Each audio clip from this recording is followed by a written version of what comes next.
करते हैं क्योंकि इसने दीन का इल्म हासिल किया। इसका जो पैसा है ये बिल्कुल सही है, इसने कुरान की तालीम दे करके कमाया है, इसने कुरान की तालीम दे करके पैसा कमाया है। इसका पैसा हराम नहीं है, बिल्कुल इसका पैसा हलाल है।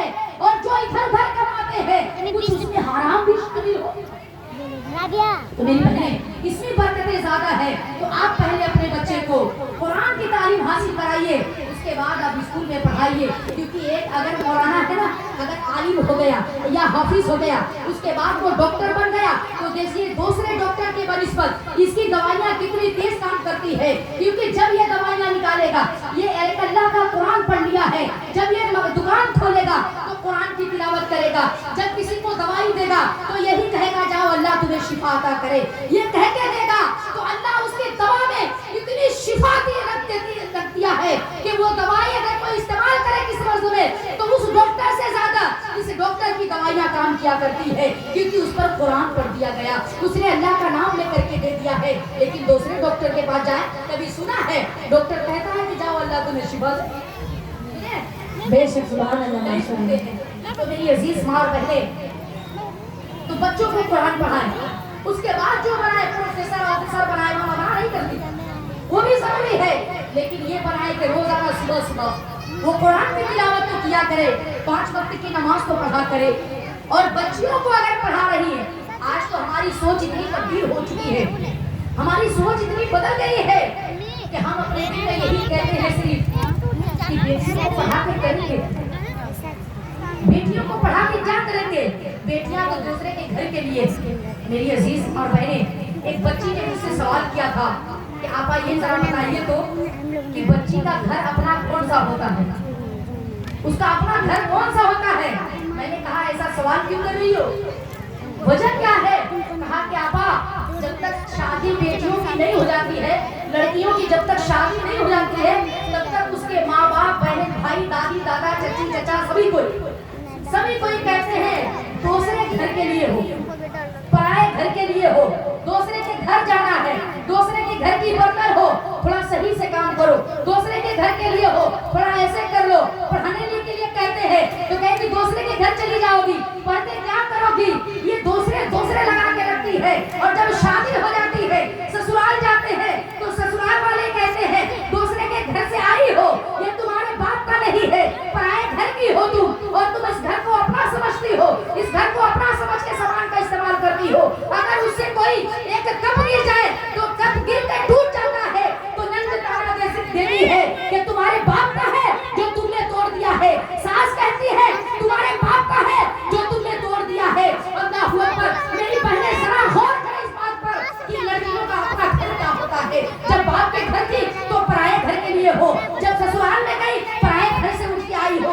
उसने ये सवाल किया, मैं भी सोचने पर मजबूर हो गई, बच्ची तो सही कह रही है, बाप के घर में रहे तो इस तरह का सवाल, ससुराल में जाए तो इस तरह सवाल। आखिर बच्चियां करे तो क्या करे, जब तक शादी न हो जाए माँ बाप के घर को सजाती रहती है, ये मेरी माँ का है, ये मेरे बाप का है, ये मेरे भाई का है, बिगड़ ना पाए ये मैं बना दूं, ये अपने बाप के लिए बना दूं, ये अपने भाई के लिए बना दूं। जब शादी होके जाती है, ससुराल वालों के लिए सोचती है ये मेरे शौहर का है, इसको बना दूं, इन लोगों का है, इसको बना दूं, अपना घर कभी नहीं कहती है। मैं कहती हूँ मेरी बहनें, अगर मान जाए तो बेटी जिस घर में है उस घर में अल्लाह की रहमतें बरसती रहती है और अल्लाह की रहमत रहती है। उस बेटी को मत कहो कि दूसरे के घर के लिए आई हो, जब तक तुम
माँ और बहनें अपने अपने घर का माहौल बनाएं, दीनी माहौल बना के रखें और बेटियों को पढ़ाएं। क्योंकि मैं यही कहती हूँ, मैं 20 रुपया था दे दिए लोग मीरा को भी लाके 200 से मंगा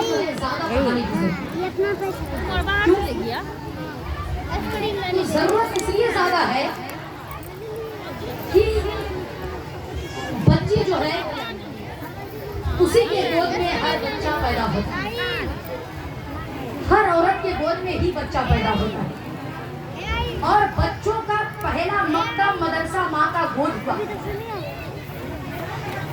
माँ के गोद में ही वो परवरिश पाता है। तो मेरी अजीजों, जब माँ पढ़ी होगी तो अपने औलाद को सही तालीम करेगी, सही तरबियत करेगी, और जब माँ ही नहीं पढ़ी होगी तो औलाद कहाँ से पढ़ेगी? अगर माँ दीनदार होगी तो औलाद भी दीनदार नेकबख्त, अगर माँ बदबख्त है, बदकिरदार है तो औलाद भी वही होगी। क्योंकि जब माँ को नमाज का पता नहीं तो बेटे को कहाँ से पता होगा? जब माँ नमाज नहीं अदा करेगी तो बेटियां कहाँ से अदा करेंगी? जब माँ तिलावत ही नहीं करेगी तो बेटियां कहाँ से करेंगी? जब माँ दुरूद शरीफ ही नहीं पढ़ेगी तो बेटियां कहाँ से पढ़ेंगी? घर के बच्चे कहाँ से पढ़ेंगे? आज तो माहौल ये बन गया है मेरी अजीजों कि आज सिर्फ सीरियलों को देख करके हम अपनी जिंदगी को अपनाया कर रहे हैं। हम अपनी जिंदगी में सिर्फ यही देखते हैं कि आज सीरियल में कौन सी लड़की, कौन सी हीरोइन किस तरह का लिबास पहनी है, किस तरह के तौर तरीके अपना रही है।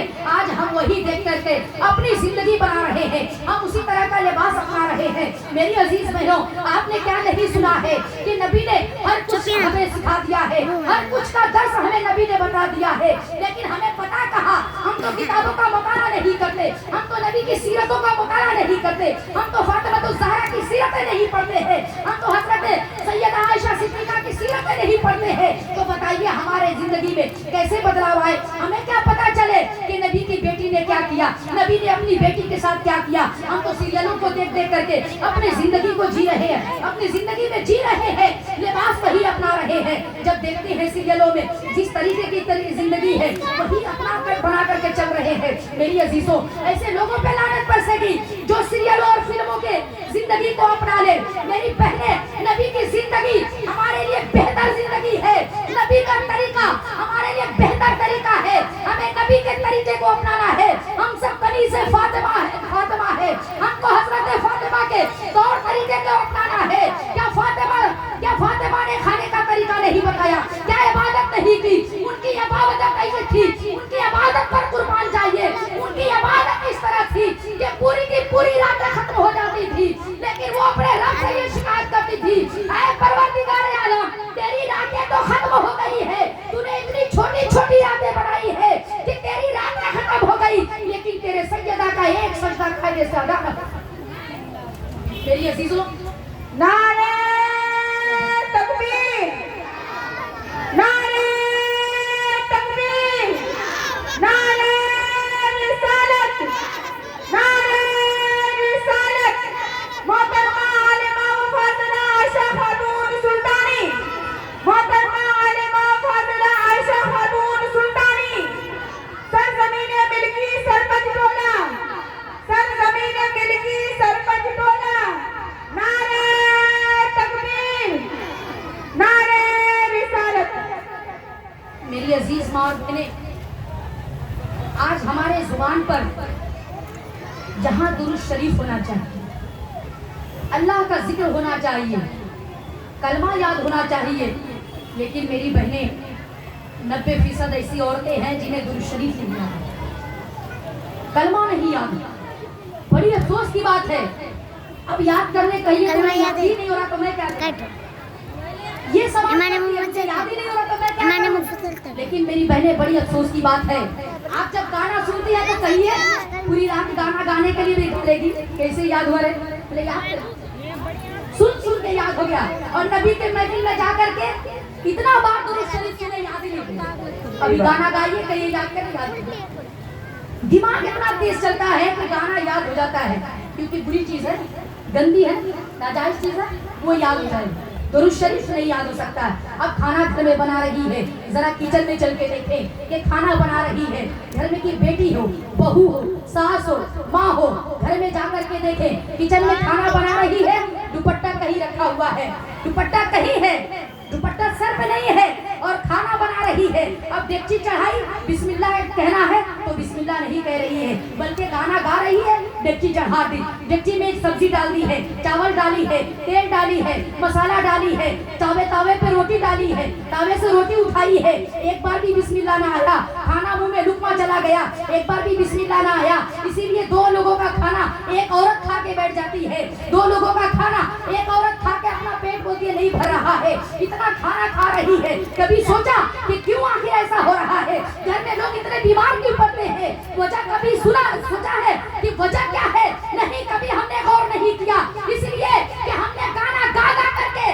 खाने को बनाया है, उस खाने में बरकत ही शामिल नहीं हुई है, तो वो खाना जो बीमार बनाए नहीं तो कहाँ से शिफा अता करे, वो खाना से कहाँ हमें शिफा मिलने वाला है, हमें शिफा नहीं मिल सकता। हमें तो खाना जो बनाए हैं गाना गा के, अब बरकतें कहाँ से होगी? कहते हैं कि हमारे घर में बरकत नहीं है, हमारे घरों में बरकत नहीं आ रही है। मैं पूछना चाहती हूँ मेरी बहनों, जब तुम बिस्मिल्लाह के नाम से खाना बनाओ तब तो तुम्हारे खानों में बरकत हो गई? नहीं, कभी बिस्मिल्लाह पढ़ा ही नहीं, मालूम ही नहीं है कि बिस्मिल्लाह पढ़े।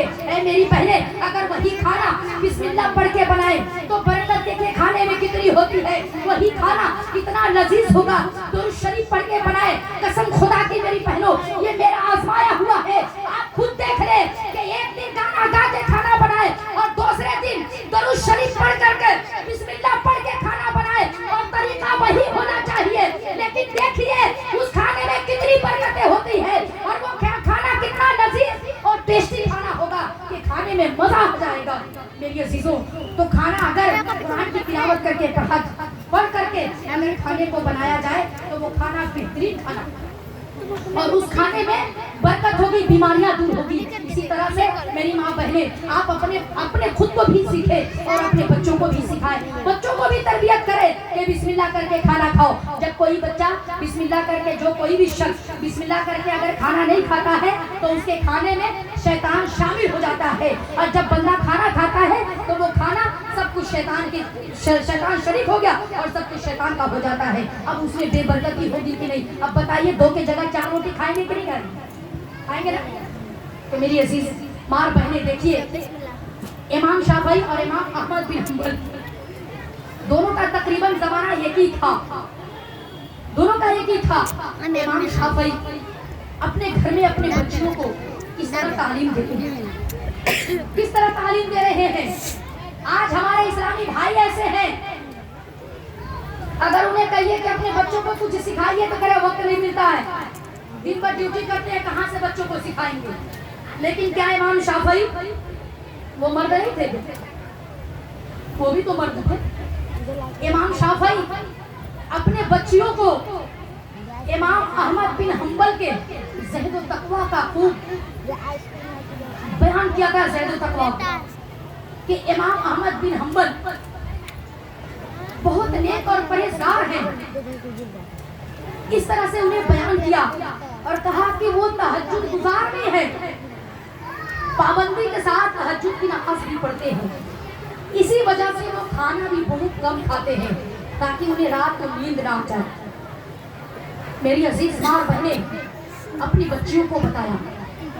इत्तेफाक से एक दिन इमाम अहमद बिन हंबल इमाम शाफई के घर मेहमान बनकर आ गए। मेहमान बनकर आए तो इमाम शाफई की बच्चियों ने सुना था इमाम अहमद बिन हंबल के बारे में बहुत कुछ अपने अब्बा जान से सुन रखा था। अब उन्होंने किस्म किस्म का खाना तैयार किया, तरह तरह का खाना बनाया, चटनी बनाई, मुरब्बे तैयार किया और ईशा के नमाज के बाद उन्हें खाना पेश किया। तो इमाम शाफई और इमाम अहमद बिन हंबल दोनों एक साथ बैठ करके खाना खाए और खाना खाने के बाद इमाम शाफई जब बर्तन उठाकर लेके गए अपनी बच्चियों के पास तो बच्चियां देख के हैरान हो गई कि बर्तन तो खाली है, पूरा खाना खत्म, खाने वाला 2 और मैंने 4 का खाना दिया था, तो उसकी निस्बत से खाना ज्यादा था, तो इस उम्मीद में थी बच्चिया के खाना वापस लौट कर आएगा। जाहिर सी बात है, हम भी जब हमारे घर में कोई मेहमान आता है तो 2 है तो 2 का खाना तो नहीं देते हैं, 2 से ज्यादा का खाना देते हैं, देते हैं कि नहीं देते हैं? अगर 2 रोटी खाने वाला हो तो उसे 4 रोटी दी जाती है, 3 रोटी दी जाती है, देते हैं कि नहीं देते हैं? उसी तरह से उन्होंने भी दिया और उम्मीद रखी कि वापस आएगा बचकर के। मेरी अजीज माँ बहने, जब देखा तो परेशान हो गई। बच्चियों ने इमाम शाफई से सवाल किया, इसके बारे में सवाल किया तो इमाम शाफई कुछ जवाब न दिए, बल्कि खामोशी के साथ वहां से चले गए। रात का वक्त हुआ, बच्चियों ने सुना था कि वो तहज्जुद की नमाज पाबंदी के साथ पढ़ते हैं, तो बच्चियों ने 1 लोटे में पानी और मुसल्ला अपने अब्बा जान को दिया कि उनके चारपाई के पास रख दे, ताकि वो रात में उठे तो उन्हें किसी किस्म की परेशानी ना हो, बल्कि वो तहज्जुद की नमाज अदा करें। अब उनके सिरहाने ले जाके रख दिया गया। जब सुबह का वक्त हुआ तो इमाम शाफई इमाम अहमद बिन हंबल के कमरे में गए कि उन्हें जगा दो कि फजर की नमाज उठ करके अदा करने। जाके देखते हैं तो इमाम अहमद बिन हंबल चारपाई में बैठे हैं, चारपाई में बैठे हुए हैं और लोटे का पानी भरा का भरा है। तो इमाम शाफई वो लोटे का पानी उठाकर अपनी बच्चियों के पास लेके आए। बच्चियां देख करके हैरान हो गई कि आखिर क्या बात है। अपने अब्बा जान से सवाल करती है कि आपने तो कहा